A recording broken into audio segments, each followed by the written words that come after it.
நாடளாவிய ரீதியிலுள்ள அனைத்து வைத்தியசாலைகளும் 24 மணி நேரம் சேவைகளை வழங்குவதற்கு நடவடிக்கை எடுத்துள்ளதோடு விசேட வைத்தியர்கள் மற்றும் வைத்தியசாலை ஊழியர்கள் நோயாளர்களுக்காக அர்ப்பணிப்போடு செயல்படுவதாக அரசு வைத்திய அதிகாரிகள் சங்கத்தின் உதவிச் செயலாளர் வைத்தியர் சமில் விஜயசிங்க தெரிவித்துள்ளார்.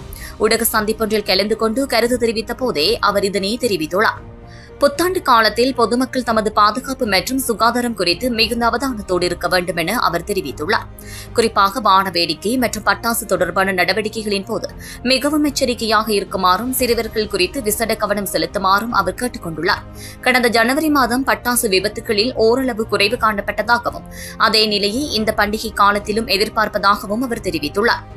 மேலும் பண்டிகை காலத்தில் வீதி விபத்துக்கள் அதிகரிக்கும் போக்கு காணப்படுவதால் பாதுகாப்பு குறித்து தீவிர கவனம் செலுத்துமாறு அறிவுறுத்திய வைத்தியர் சமில் விஜயசிங்க, அதிவேகமாக வாகனங்களை செலுத்த வேண்டாம், அது உங்களை மரணத்திற்கு அருகில் கொண்டு செல்லும்.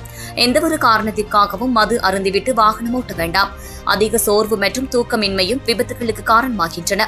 எனவே பயணங்களின் போது இதுகுறித்து அவதானமாக செயல்படுங்கள். அதேபோன்று இந்த புத்தாண்டு காலத்தில் சுத்தமான உணவுகளை மாத்திரம் உட்கொள்ளுங்கள். அசுத்தமான உணவுகளை விற்பனை செய்ய வேண்டாம் என வியாபாரிகளுக்கு தாம் அறிவுறுத்துகின்றோம். வறட்சியான காலநிலையோடு குடிநீர் பிரச்சினை காணப்படுவதால் சுத்தமான நீரை மாத்திரமே பயன்படுத்துங்கள். முடிந்தவரை நீரை கொதிக்க வைத்து ஆற வைத்து பருகுங்கள். நீண்டகால நோய்களுக்காக சிகிச்சை பெறுபவர்கள் மருந்துகளை உட்கொள்ள மறக்க வேண்டாம். பண்டிகை காலத்தில் இனிப்பு உணவுகள் அதிகமாக உட்கொள்ளப்படுவதால் உணவு முறைகளில் மாற்றம் ஏற்படும். எனவே நீரிழிவு, இதய நோய், சிறுநீரக நோய் உள்ளவர்கள் முறையாக மருந்துகளை எடுக்க வேண்டும். ஏனெனில் பண்டிகை காலம் முடிந்தவோடு வைத்தியசாலைக்கு வரும் நோயாளர்களின் எண்ணிக்கை அதிகரிக்கின்றது. எனவே உணவு பழக்கம் குறித்து மிகுந்த அவதானத்தோடு இருங்கள் என தெரிவிக்கப்பட்டுள்ளது.